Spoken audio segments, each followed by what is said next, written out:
politics, long-haired weirdos, short-haired weirdos, vandals, hooligans. The government, hug the government, love the government, hug the government, love the government, hug the government. Welcome to The Politics Guys, a place for bipartisan, rational, and civil debate on American politics and policy.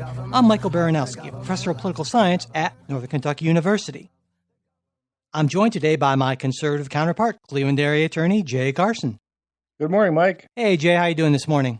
I'm good. I understand you're having a little bit of a vaccine hangover, which I had last week. So yeah. But congratulations. Hell yeah, I got my first shot. So yeah, a little bit, but we are, going forward, and I'm sure I will be fine. I mean, conversation with you is always invigorating. How could it not make me feel better, Yes. right? There you go. So before we do get started, I want to thank our newest Patreon supporters, Ben, David, Jonathan, Regan, and Frank, and also one of our Venmo supporters, Eric, who along with his support wrote, "Great show. I love the debates, even when the Clarence Thomas takes are too deferential." And of course, that's in reference to me. I had something good to say about Clarence Thomas. I can find good in almost anyone occasionally, but yeah. So anyway, thank you all so much. And if you've got that latest COVID stimulus payment, you're looking for a good cause to put some of it toward, hey, I don't know. Are we a good cause? I'd like to think we are. But anyway, we do appreciate it. And of course,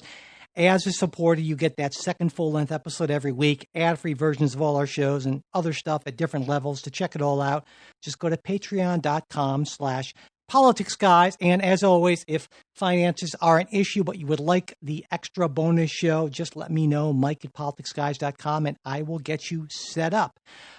All right. So, Jay, with that, I will kind of turn things over to you.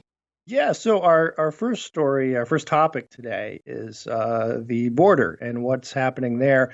The U.S. is on pace to have the largest number of migrants crossing illegally in 2 decades. That's from Homeland Secretary Alejandro Mayorkas, who toured the southwest border last week.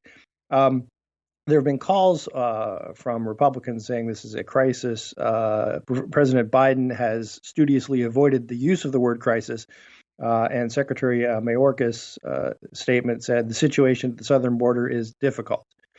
To put this in perspective, the number of children crossing illegally has risen from 63% over last year, now stands at 9,297 in just last month.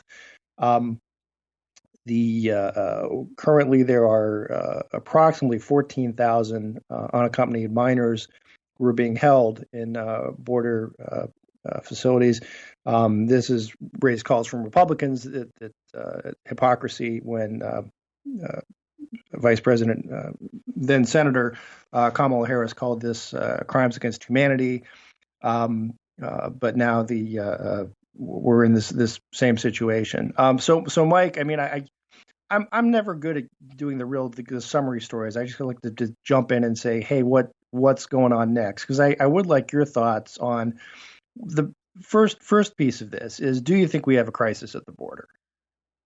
Can we call this a crisis?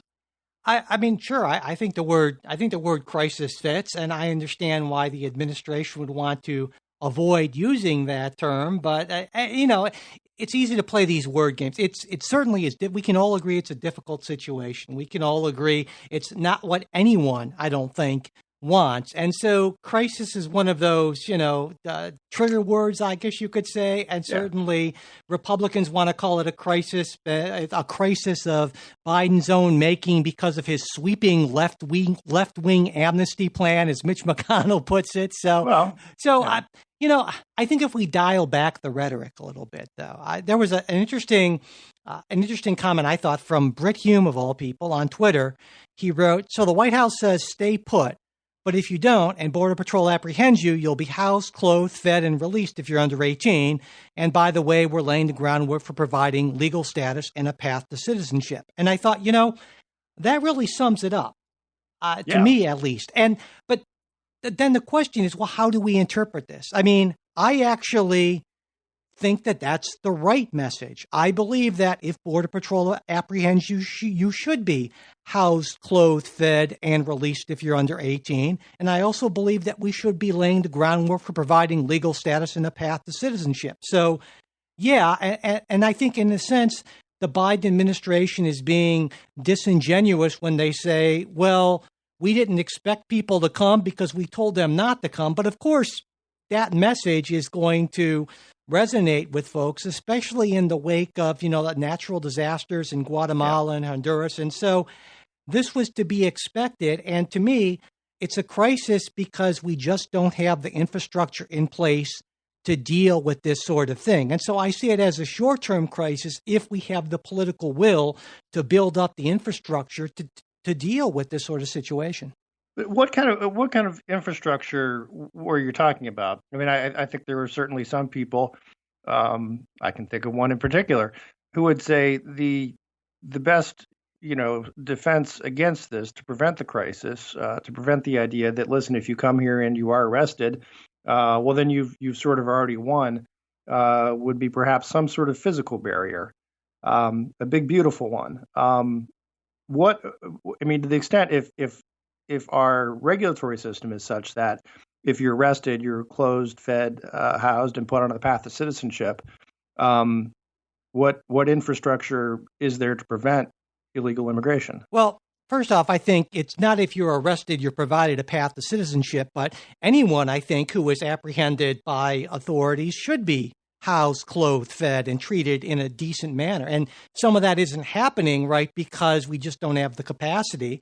But yeah, that's going to create more people, coming more often, right? More people, because they're saying, well, right, it's not going to be we have better facilities. Experience. I mean, sure. There's going to, yeah. And so I think the answer isn't making an example of people and treating them horribly so they won't come.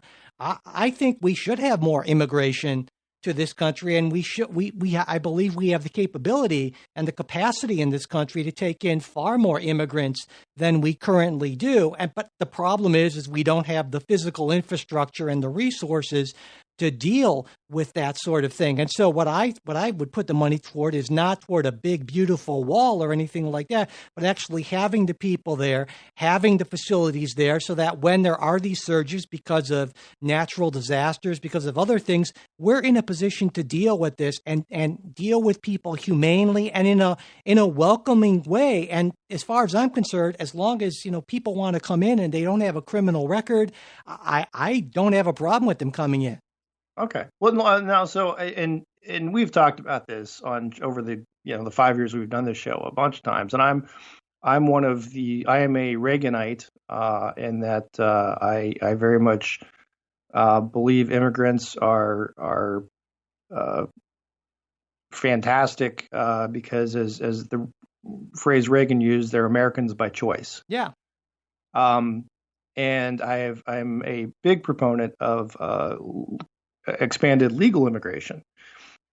But I guess, you mentioned if we can just make sure everyone doesn't have a criminal record. How exactly? I mean, you can't do that if people are coming over illegally. The people with a criminal record are not going to follow the legal process, and unless there's some way to stop it. And that's the bone I would pick with you on more resources is how do you weed out those bad apples? Because if you don't have a system that you can sort the bad apples from the good ones. I agree, but a wall isn't a system. A wall is no. Yeah, and so I don't think we necessarily. That's what I'm saying. Like, what system would you propose, though? I mean, we already have. We already have sort of a ad hoc system that's not really designed to deal with this sort of flow of people. So I think it's just a matter of scaling up what we already have. Okay. So I guess, the other thing that occurred to me as we were prepping this, and this is, again, something you and I have talked a lot about, is, the way it works, you can seek essentially asylum, right? You can cross the border legally and claim that you are seeking asylum, and the U.S. Code recognizes a number of reasons for which you can seek asylum, That's political religious persecution are sort of the big ones. The vast majority of asylum cases are denied. Yet if someone comes here and then says, okay, I'm seeking asylum, they're entitled to due process, a hearing, and that's scheduled, and it could be years down the road. And maybe they show up, maybe they don't. And I guess again, how do you? Well, I mean, the data shows that most people do show up. There is a significant minority of people that do not show up, but the vast majority of people do show up for those hearings. And I think part of the problem is that our immigration system isn't resourced to the point where these hearings can happen quickly to deal with the number of people wanting to come in and making asylum claims. So again, I think that if we devote more resources to this, a lot of these problems actually end up being greatly minimized, because right now it can be years, and that's the problem. It shouldn't be years, but we don't have the system in place. Right. We haven't devoted the I think resources. there's a good argument there. You say, look, there just aren't enough immigration judges exactly to handle these cases, and to some extent, that's true. And I believe the Trump administration actually increased the number of immigration judges, and I think that's a good thing. I think there's still more work to do, certainly in that area. But so then I come back to the other issue that, if you want to say hold Biden accountable for this. One of Biden's first steps in office was to undo Trump's Remain in Mexico policy, which basically said, listen, if you're going to seek asylum, you have to, apply from Mexico, that side of the border, and then wait or other kind of entry, and have those claims decided later. I mean, what are your thoughts on the Remain in Mexico policy? I think if conditions in Mexico were adequate for the most part, I would have less of a problem with it. But from many things that I've heard about what those conditions are for people who are, under that program, it's a humanitarian issue. And so, to me, the fundamental question is, how should we be treating people who want to come into this country and who are fleeing poverty and persecution and natural disaster? And so that's the first question I ask. And so, given the fact that it seems like under that Remain in Mexico policy, it was a really humanitarian problem, I actually favor I favor what the Biden administration did, even though it temporarily creates certainly an issue, and it may be a greater possibility that a certain number of people aren't going to actually show up for their immigration hearing. Yeah, this is where I think you and I just kind of fundamentally disagree. And there's in the law, there's what's called the doctrine of attractive nuisance, right? That if you put something out there that it will attract people, that will encourage them to maybe make bad choices, you can be liable. And I think in a lot of cases that's what we've done. And I'm not going to lay this all on President Biden. This goes back years and years, even to the Reagan administration. But there is the attractive nuisance type argument that, look, once you make it here, there's going to be a chance for amnesty. There will be, hearings. You'll be and look, regardless, your foot's in the door and you're here for a couple of years. So I think that's a problem, and I think I do too. I'm saying the Remain in Mexico policy. I didn't, to me, it is sort of striking that of all these folks who are migrating from Central America, why don't they migrate to Mexico? Why don't they remain in Mexico? Millions of people remain in Mexico every day, tens of millions. Because it's a testament to the opportunities that are available here, and a testament to, I think, why the world looks to the United States. You're exactly right. Yeah. And so I feel, again, I feel like the issue is one of, how we deal with folks who want to come here in a humane manner. And so I'd be fine with remaining in Mexico if the situation for a lot of the people who were remaining in Mexico wasn't really highly problematic and, fraught with all sorts of dangers, but it is. And so therefore, what's the humane thing to do? I think the humane thing to do is to let these folks come into the country. And yeah, that creates a temporary crisis until we show the political will to beef up our system and our infrastructure to the point where that's less of an issue. And that's a trade-off I'm absolutely willing to make. Okay. So I guess my, where I come down on this is, one, I agree with you from a humanitarian perspective. We have a duty to make sure that people are humanely treated, are fed, clothed, housed when they are in our government's custody. What I disagree with you on maybe is whether that ought to be our government's primary policy, right? I mean, our first priority should be securing the border and saying, look, we don't want anyone coming here without our approval because you're a sovereign country and that's what you do. That's one of the features of sovereignty. I think it's not an either or, though. I think we can do both. I would totally be for spending billions more on border security. Okay. Not necessarily a big, beautiful wall with spikes painted black with, tarantulas or whatever it was that the last president wanted. Alligators or something. But yeah, I think that absolutely has to be part of it. And anyone who says that we don't need things like that, I think is not really fairly looking at the entire picture. So yeah, I absolutely agree with that. So I guess my closing picture, and this is, I'm hesitant to wade into this because there is a little bit of, Republican gleefulness that it's always fun to point out hypocrisy. I'm also a big one in believing that a lot of times arguments of hypocrisy aren't arguments on the merits, right? Sometimes they are, but very often not. I agree. But often not. Yes, and I think. So here would be a well. This would be, for example, an argument, and this doesn't have anything to do with Mexico or anything like that, but okay. But I'm just trying to draw a hypocrisy argument. If you say, rich Hollywood liberals promote, want us to limit our emissions to save the world from global warming, yet they fly around on private jets. Right. So to me, that I'm raising hypocrisy. That doesn't really affect the argument of whether or not emissions ought to be lowered. Sure. What it does do is it indicates that perhaps the speaker ought not to be taken that seriously because they don't believe what they're saying.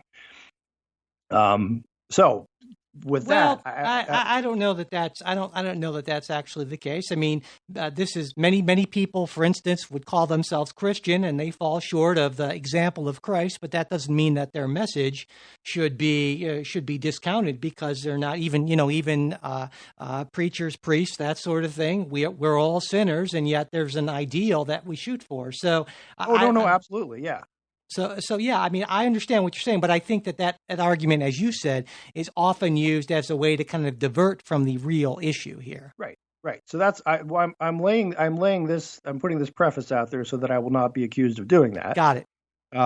But that said, I think it is still, worth pointing out that the treatment that this is receiving in the media. As compared to the treatment that the similar crisis received in the media and from politicians is far different. And this is also a little troubling. The Biden administration denied press access to Secretary Mayorkas' travels and visits to these facilities, and has also limited the information that Border Patrol can share with the press.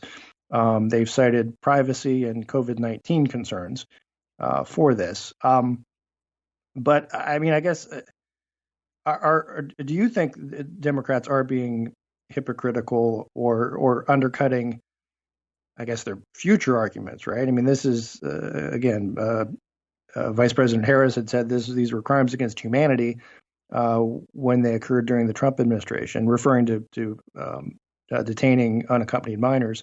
AOC, referred to these as literally concentration camps. Now, I'm willing to say, look, she's an outlier, right? But what are your thoughts as far as, I mean, don't you think if this were the Trump administration and it were saying we're going to deny press access to see these facilities, that the press and politicians would be screaming bloody murder? Yeah, I'll go back to your preface, I guess, Jay. I just find this to be a completely dead-end sort of argument because, of course, Democrats are hypocrites when it serves their political ends. Of course, Republicans are hypocrites when it serves their political ends. This is why I even pretty much hate the politicians that I even like, because that's the game. And so, okay, sure, well, fine. That's what I was shooting for. I'll stipulate to that, no problem. No further questions. Yeah, but I'll also say I think that part of it you have to look to the intent, the what the administration is attempting to do, and there seemed to be, at least in part, in the Trump administration, a desire to make things more difficult, to make conditions less comfortable. At least there were administration figures who were talking about this, right, as a deterrent, whereas you're not seeing that in the Biden administration. So I think that's an important distinction, to make. But couldn't that be a valuable deterrent, though? Oh, absolutely. But then again, I don't think I have ethical humanitarian problems with it. Absolutely. If you treat people like crap when they try to come into the country, I bet you fewer will try to come into the country. But I think that's ethically the wrong approach.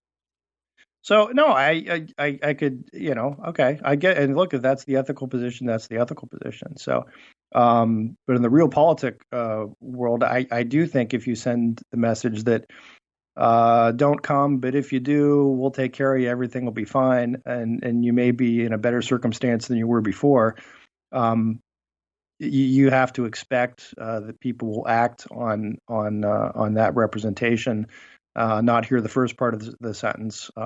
Sure. And so I completely agree. And this was entirely predictable. And if the Biden administration, in fact, did not expect this, I think that's a sign that they weren't being particularly realistic or competent about this. But my sense is that they did expect it, and that it's just a matter of it's just very difficult to scale up as quickly as one would like. Yeah. So, okay. Well, I think we're mostly on the same page there. The second part of this is, the legalization part, right? That the Dream and Promise Act, as it's called, which actually just passed the House it was pretty much a party line vote, right? 228 to 197, 9 Republicans voted for it. And I kind of wanted to get into that a little bit too. Oh, I'm sorry. I didn't see. No. That's why you shouldn't have me in charge. No, not at all. Not at all. Because, of course, this would provide a path to citizenship for slightly more than 2.5 million, I think it is, undocumented immigrants in the country right now, including Dreamers, but also those who were under humanitarian claims, asylum things, and how it would work a little bit different for each class, right? Because the Dreamers would have had to been, and as for people who, just kind of a refresher, Dreamers are people who were brought into this country as minors, right? And they would have to have been in the U.S. under this legislation for at least 4 years, have a clean criminal record, or mostly clean, up to 2 misdemeanors should be okay, have a GED, a high school diploma, or be working toward it, and pass the background check. And if they met all these conditions, then they'd get conditional permanent residency for 10 years, after which they could apply to citizenship. And the difference for people who under humanitarian protections, it's a little less onerous, right? They can apply for a green card if they've been in the U.S. for at least 3 years, and then they can apply for citizenship after 5 years of holding a green card. And to me, this sounds like a really good plan, although it seems like the prospects for passage in the Senate are pretty slim. Lindsey Graham, who's actually been in favor of these things in the past, in one of the million incarnations of Lindsey Graham, said there's no pathway for anything right now. And I find that really disappointing, because this seems to me to be fairly reasonable legislation, and I was kind of curious about your view on the Dream and Promise Act. My sense is it is reasonable. I mean, I can quibble on details here or there, I suppose, But you and I have talked a lot about, look, this is a something that Congress needs to do. It's not something that the president can do by executive order. There's a process, and there is a really strong moral, ethical argument that people who were brought here when they were kids and have lived, essentially grown up as Americans, ought to be given a path to citizenship. So no real substantive quibbles there. The issue again comes back to incentives. That if you don't have some sort of border security, what this is it's almost like the old movies of the settling the Oklahoma Territory, where they like ring the bell and the wagon trains just take off. I think that sends this sort of signal of, look, get here as soon as you can, no matter how you can, and we'll make it right once you get here. And that, I think, creates this sort of these bad incentives, and it's incentives for human smugglers. It's incentives for people who send their kids with unaccompanied. But just to be clear, Jay, this legislation we're talking about is not open-ended. It would only apply to folks, I believe, who were in this status as of January 20th of 2021. So it's not an open-ended sort of thing. Right. I think that's an important distinction to make. Well, it is, and I'm wondering if that distinction is apparent to the people in Honduras. I don't think it matters if it is, and I understand the argument you're making is even if it is. Because what I'm saying is the idea is, listen, we're opening this up because I think what a lot of Republicans fear is you will have another wave of illegal immigration, and you'll say, okay, well, we will grant you amnesty or a path to citizenship. In which case, but only for so many people. And then a couple years down the road, there's going to be the argument that, well, look, all these other people are here too. What are we going to do about them? Well, we really ought to give them the same deal. And again, that's going to encourage another wave. I think that's the view. Unless you have a secure border where you say no, you can't come in unless for these reasons, or here is the process by which you can come in.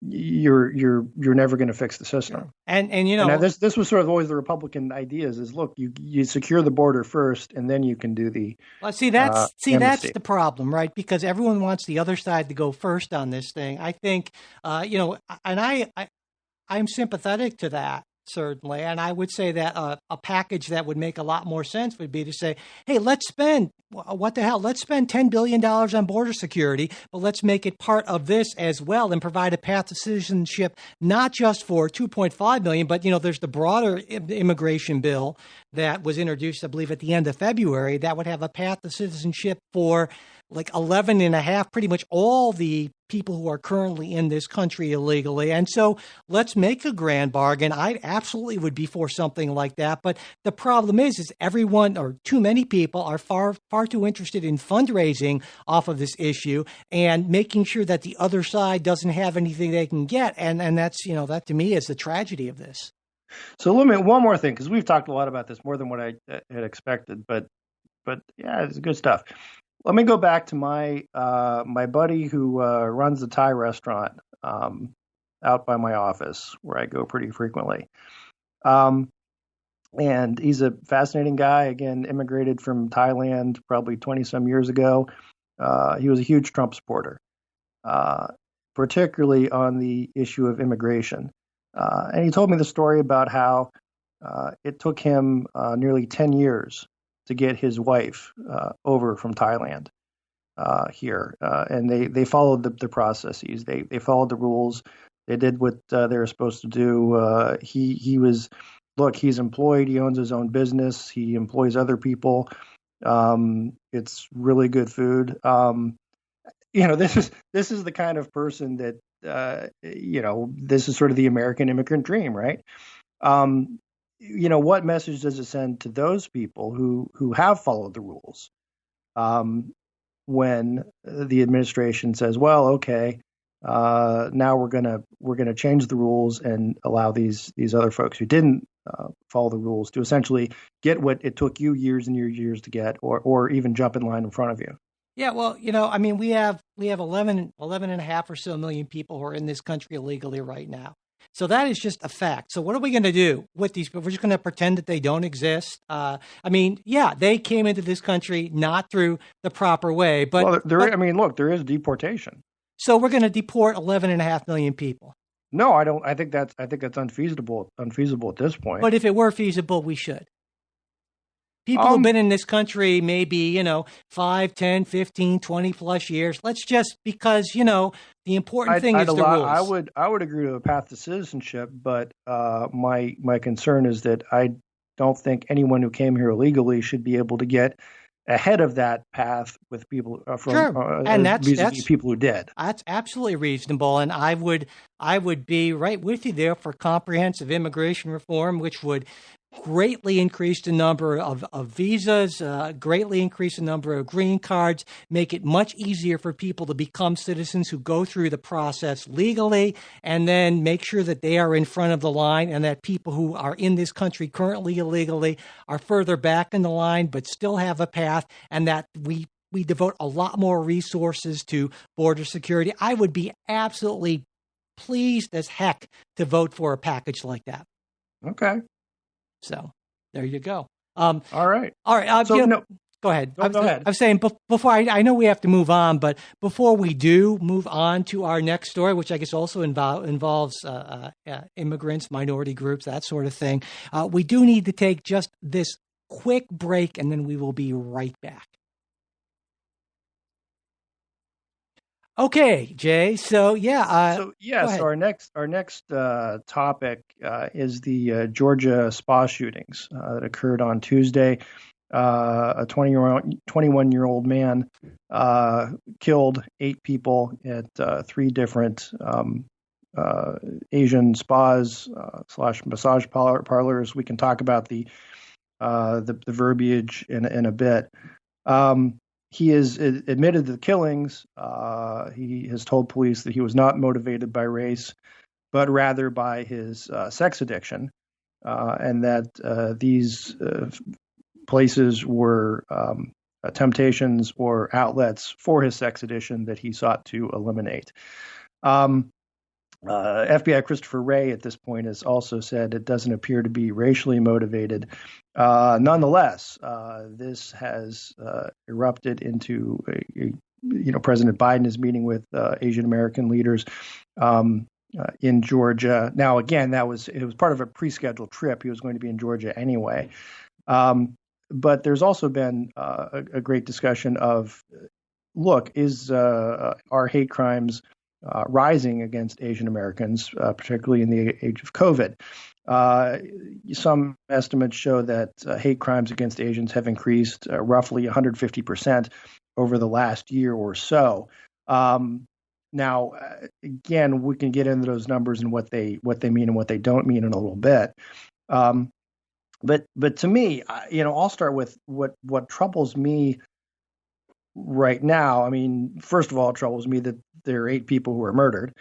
But secondarily, that this is becoming a proxy for a race discussion. And I don't know that the facts bear that out. And I wanted to get your sense on this, Mike, as far as, based on what we know, do we think this is a racially motivated hate crime? Yeah, I agree with you. I mean, I think that this is being put into a narrative that it might not belong in actually as a part of, right? And Andrew Sullivan had an interesting analysis. He said he was following media coverage of this in the Times and the Post, and he said, well, there was, as far as he could tell, one piece that just kind of focused on the known facts, and you mentioned that the suspect, the person who admitted to the killings, actually, said it wasn't racial animus or anything like that.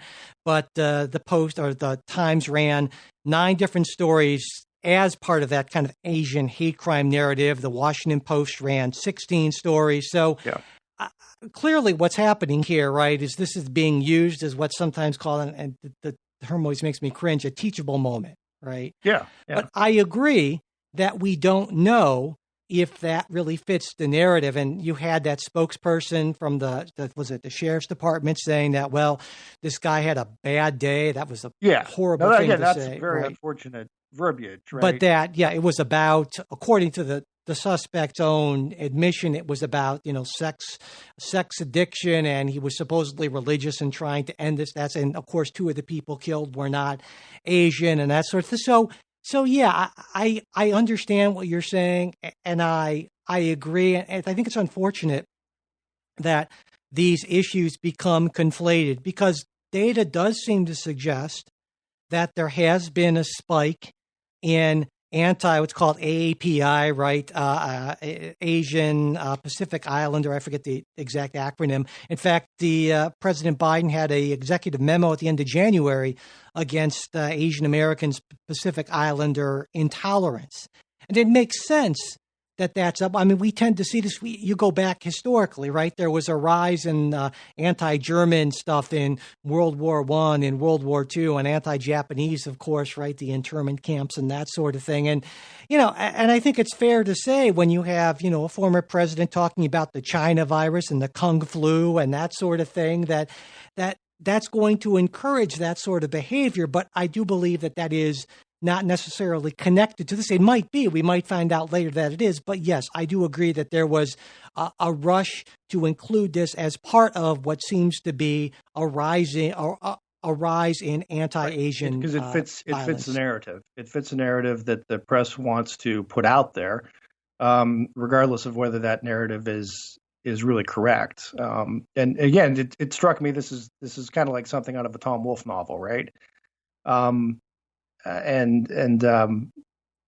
I think the underlying issue, about a rise in intolerance against Asians in an age of COVID, and also with, I think, tensions with China, I think that there is certainly data to support that, but this is not necessarily a good fit into that. Right. Absolutely. Yeah.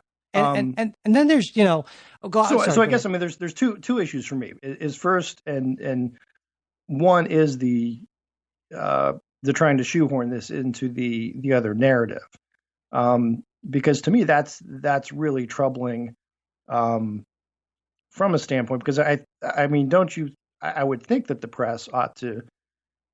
I don't know. I don't know. I see. I'm very relieved to find that you and I are on the same page on this.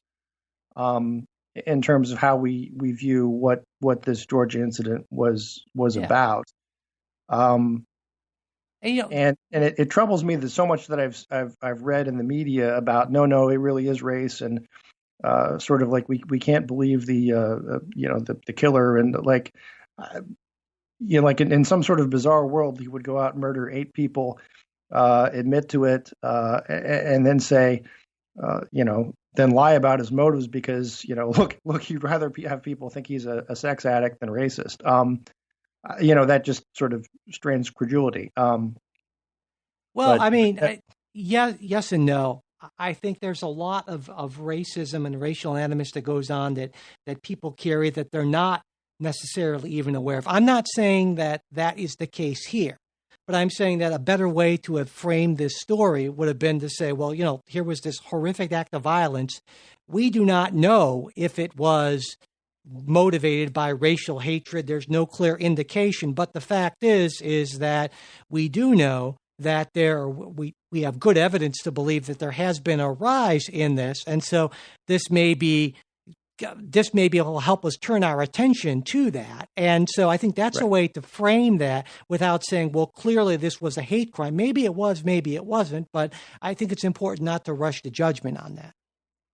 Well, I think we're in the same position. Yeah. I'm not rushing to judgment. And I think you're still rushing a little bit ahead of me. Because I tend to be a little bit ahead of you. I think, yeah, I view it as sort of irresponsible.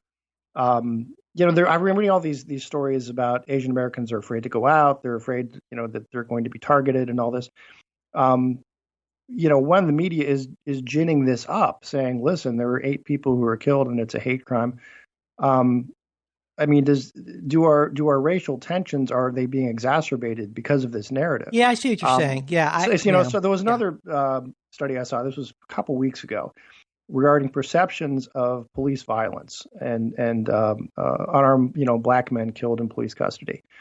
The number, Mike, if you had to guess, what would you think would be the number of black men unarmed? I want to make sure I get this right, and I probably won't. But unarmed black men killed by police in the last year.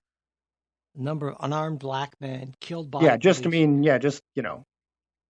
Well, you don't have to give the exact number, but I would have no way. I wouldn't know, and I would say that I guess I would say, what do we mean by unarmed? And I think that might be a way to kind of make this artificially low. And I would say that, well, just if somebody happened to have a pocket knife, is that armed? So right away, my radar goes up with that. I'd be much more interested in finding the number of black men killed by police. But go ahead, tell me the number. Let me find that. So no, well, the point is. It's less the actual numbers is what the perception of. No, and I see what you're saying. So and I will. I'm diligently searching right now. I should have pulled this up. While you're searching, I will say that I agree with you that there is the possibility, and it sometimes happens, that perceptions of crime and danger are exaggerated by a sensationalist media. There is no doubt in my mind. We see that on both the right and the left.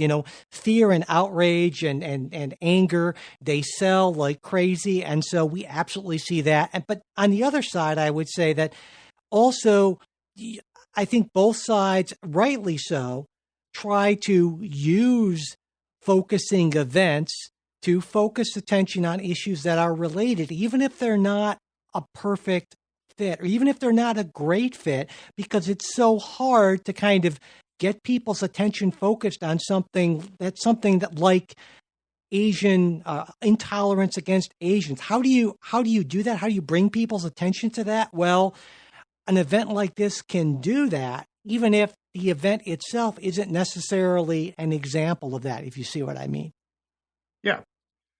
So the number I've got for total fatal police shootings, this is all races, is 1,004 in 2020. That is up from 999 fatal shootings in 2019. Of those killed in 2020, now again, this is on our unarmed. Total number black killed in 2020, 226. So, look, that's 226 is a big number. And also, it's just the ones that the cops killed, as opposed to if they just, Sure, no, and there are others, there are other. And I expect it would be a lot higher if it was just, well, we shot him, but we didn't kill him. Right. Well, let me put this. Yeah, this just what I'm looking at just tracks deaths. Yeah, and so. But the cops don't always end up killing when they necessarily want to. I don't know, but that number would be higher, is my point. Okay, but to my point is the perceptions that people who are describe themselves as liberal or very liberal believe that the number of unarmed black men killed was somewhere north of 10,000 a year. Yeah, and certainly Republicans were lower, but they were pretty much in the ballpark as to close to what the actual numbers were. But the farther left politically people got, the bigger their perceptions were of that there is this, and this is the term that's been used by so many people, a war on black people by the police. And to some extent, look, that narrative doesn't really fit the numbers, right? Again, any improper killing is wrong, but is it a one? Are they increasing? Are they?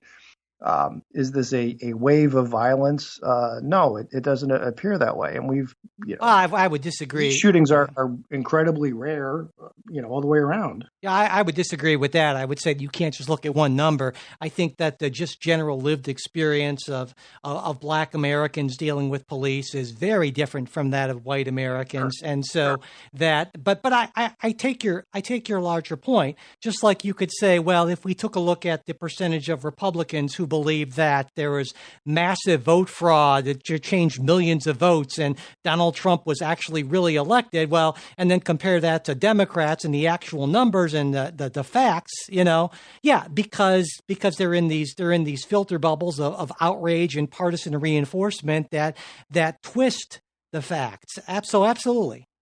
Okay, so no, that we are 100% agreed on that.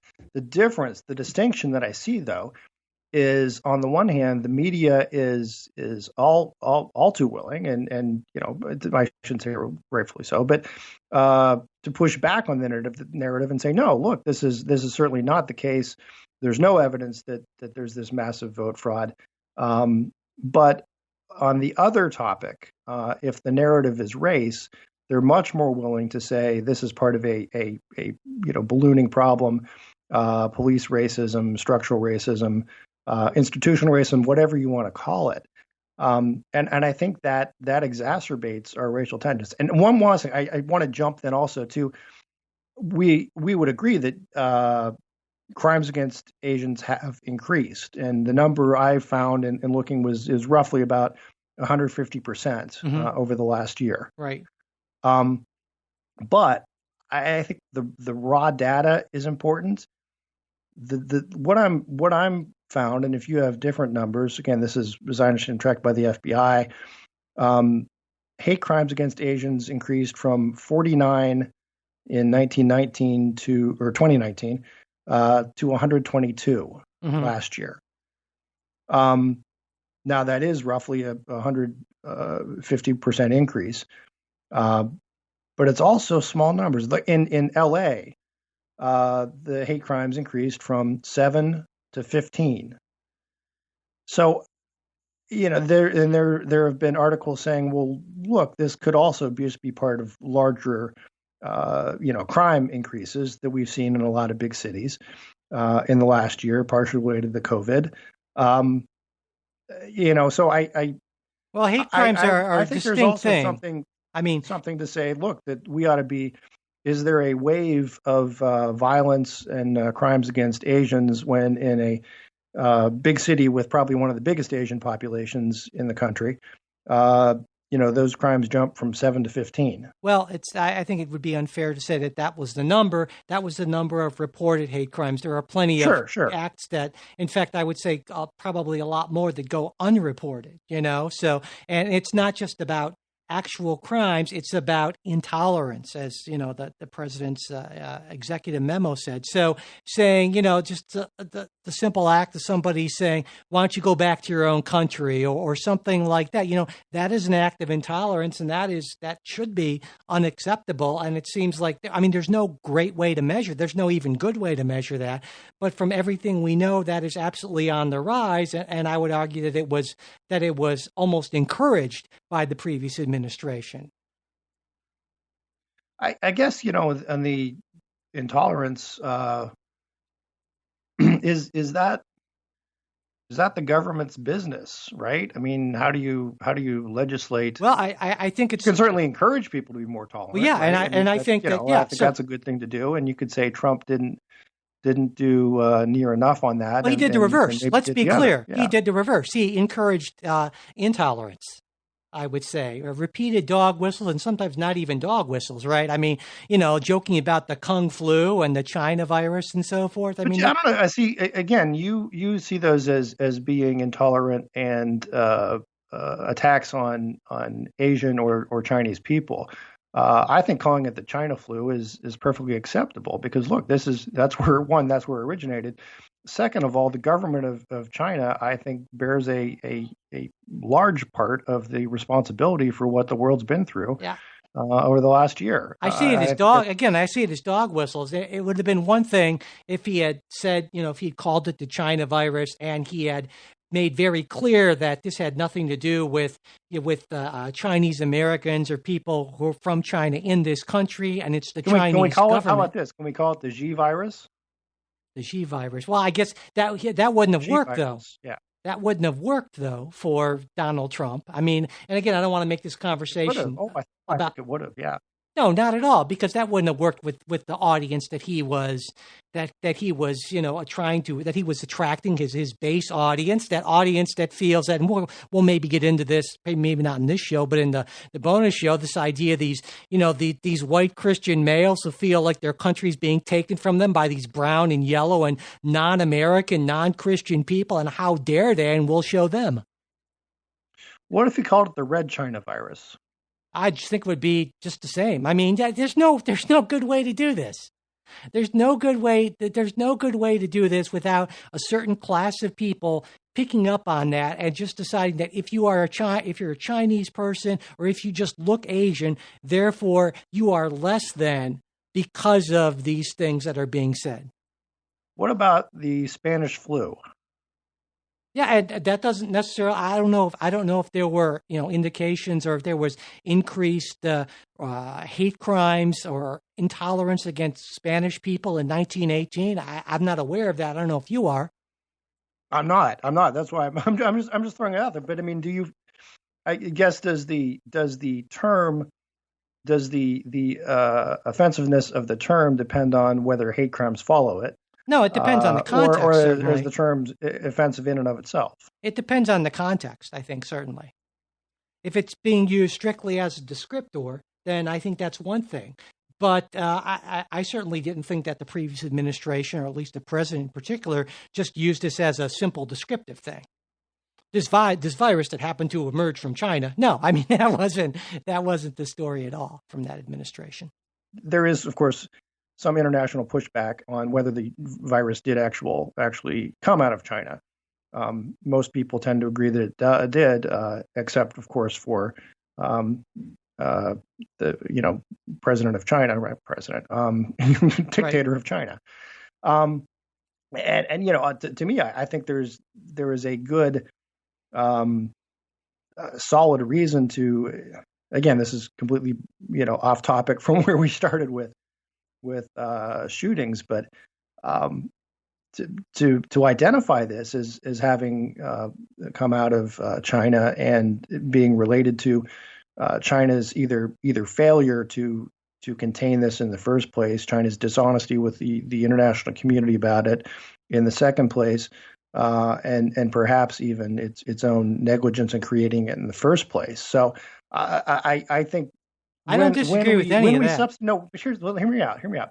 When we substitute and step in with the sort of politically correct of, well, we can't say this because it might offend people, but we also take away our ability to criticize what is a monstrous dictatorial government that may have literally killed millions of people.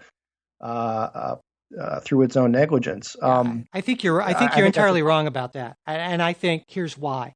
Because it's one thing to criticize a government, and the Chinese government, and we'll get into this in just a minute here, but the Chinese government is reprehensible for so many reasons. But I think when one does that, it's important to make a distinction between the government and the people. And that was that Donald Trump was not one for making fine distinctions. And he did not make that distinction. And so therefore that carried over in people looking at anyone of Chinese descent as having some sort of culpability. And he had a responsibility as president of the United States to make sure that that distinction was made. And he didn't do that, one of his many, many failures as president. And so I think that's an important point to bring up here.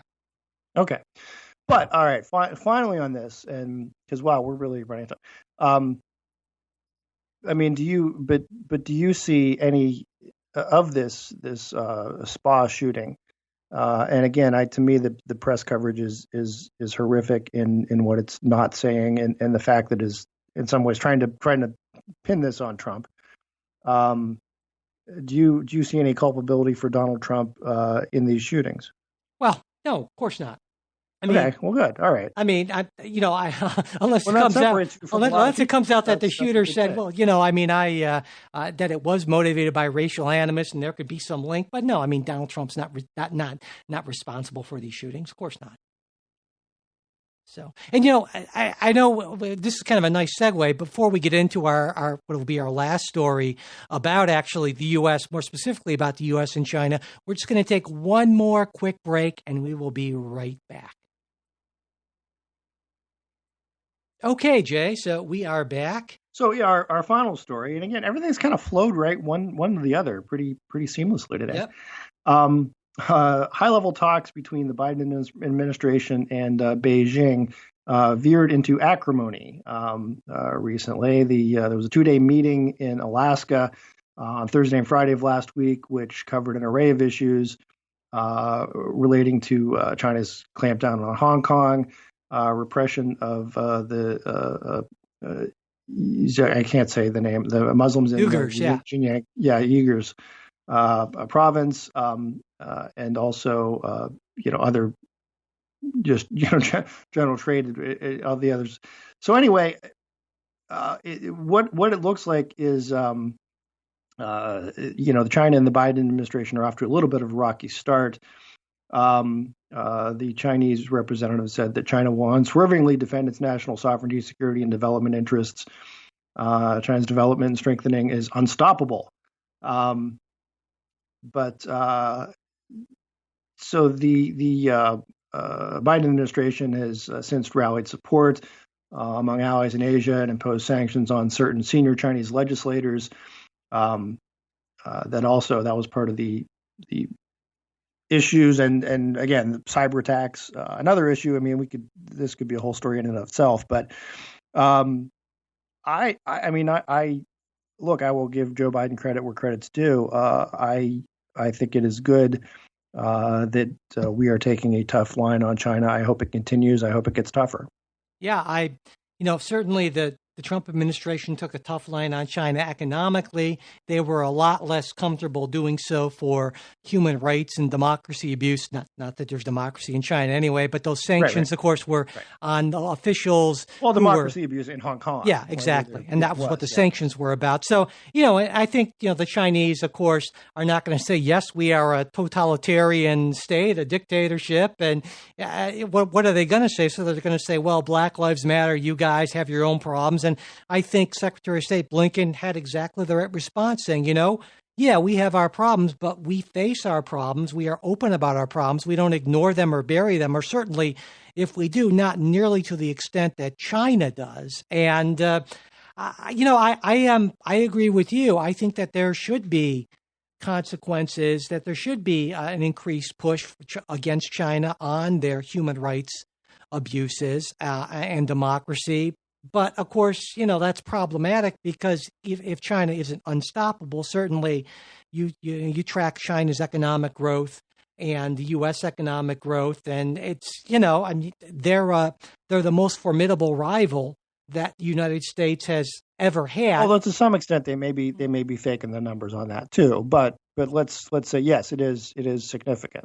Yeah, probably not as significant as they're saying, but even if they are exaggerating the numbers, even if we accept that, and that seems reasonable to me to do. It's pretty clear that probably by mid-century at the latest, they will clearly be the largest economy in the world, and that's just the number of that's just a factor of demographics in a way, and that's the reality, and it's a lot more difficult to deal with, what China in the 21st century than it was to deal with, say, Soviet Union in the mid 20th century. It's a whole different level of challenge on a number, for a number of reasons. And so, while I think that we're doing the right thing, I just think that over time, the levers that we have are fewer and fewer.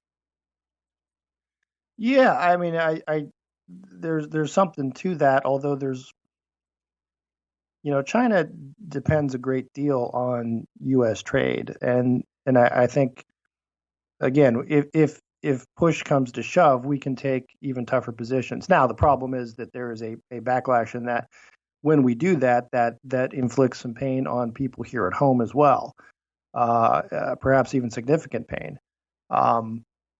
But something that the virus has taught us, and a lot of companies started looking at about a year or so ago, was look, what can we do to maybe diversify our supply chains and be less dependent on China? Can we move productions, even assuming a globalist world, can we move productions to South Korea? Can we move, production somewhere else in Asia that is not China and does not deal with those issues that come with it? But I don't know. There's also there. I'll tell you, I have a friend, someone I work with, who's extremely knowledgeable on China. We should really have him on the show sometime. And but I think we do need to have just sort of a national reckoning.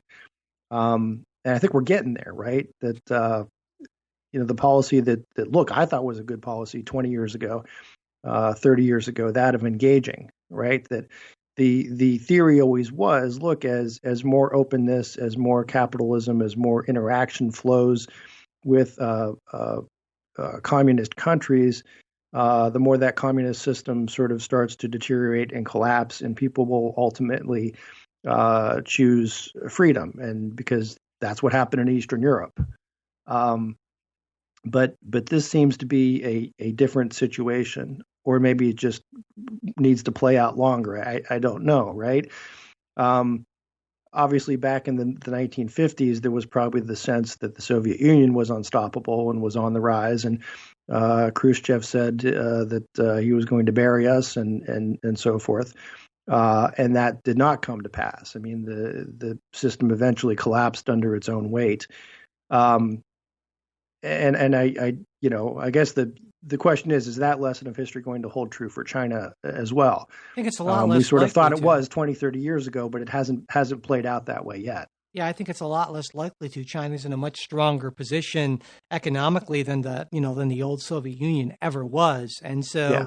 I mean, it's hard to envision a scenario in which that their system collapses. The tools of surveillance and control in the 21st century are so much better than they were back in the 1950s and 1960s and so forth. And so I think that, that assumption that you pointed out that we had about dealing with communist governments, about dictatorships, I don't know that assumption is true anymore. And I think that's potentially a tragedy for human freedom. And we've seen, certainly in a lot of countries, human freedom go down. Democracy is sort of in decline. And I think that's a troubling thing. And I don't necessarily know that trend reverses itself anytime soon. Yeah. So, yeah. This is, well, we're running a little late, but I'll just my musing. I mean, as far as, what do you see as far as the responsibility of American corporations and companies that deal with China or don't deal with China, into how they interact? Because I would think that, it troubles me in that we do have some corporations that are willing to turn very much a blind eye to some terrible things that are happening. There, Disney comes to mind, but there are certainly others. Is that a way to combat China, to try to build up a bigger, I guess, U.S.